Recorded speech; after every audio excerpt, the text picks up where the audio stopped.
January 17th, 1950, 7 p.m., Boston, Massachusetts. The streets were freezing, the sun was gone, and inside a quiet building on Prince Street, the impossible was about to happen.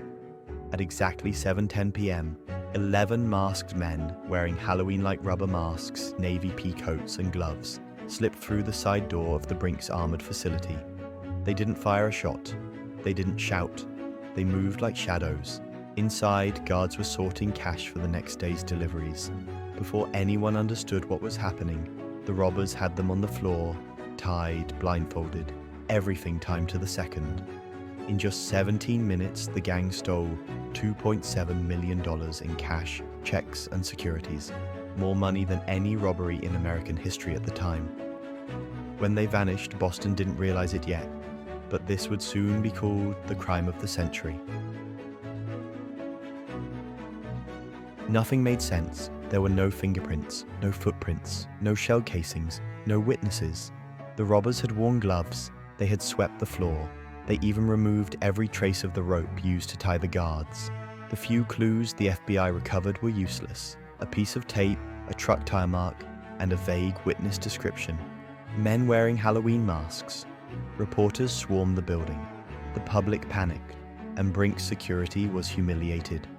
The FBI began the biggest investigation Boston had ever seen.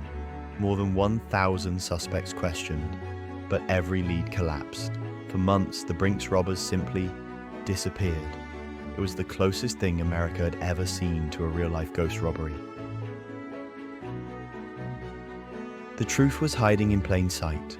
The robbery had been carried out by a tightly knit group of Boston criminals led by Joseph Big Joe McGinnis and Anthony Pino, men with military-grade discipline and months of planning. For 2 years, they studied the guards' schedules. They copied Brink's keys. They rehearsed exit routes. They practiced loading money bags until it was muscle memory. They even picked the quietest night of the week, when the vault was full and the guards were always relaxed. But the most important rule was simple: no spending. The gang agreed not to touch the stolen money for 6 years, until the statute of limitations expired.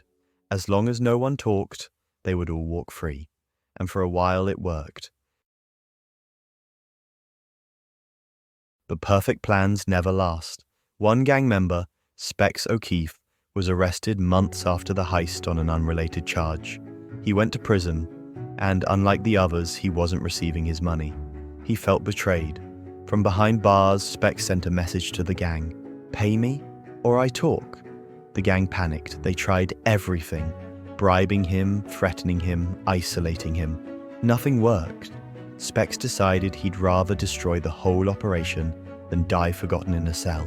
This was the break the FBI had been waiting for, because when a perfect crime collapses, it always collapses from the inside. Agents quietly built a case: surveillance, secret informants, financial tracking, listening to gang members panic as Specs got closer to freedom.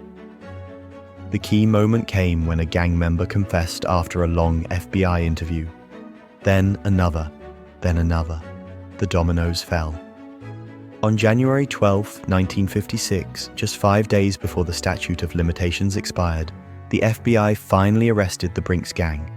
Inside one of the hideouts, agents discovered some of the original money, but millions were still missing. To this day, most of the cash stolen that night has never been recovered.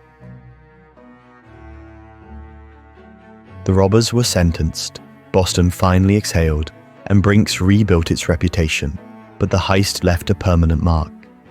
Hollywood copied the masks, police departments changed their protocols, and criminals everywhere studied the operation like a blueprint. What shocked America most wasn't the amount stolen, it was how close the gang came to getting away with everything. The Brink's heist wasn't just a robbery, it was a masterclass in planning, a story of betrayal, and a reminder. In the end, the smartest criminals aren't caught by detectives. They're caught by each other.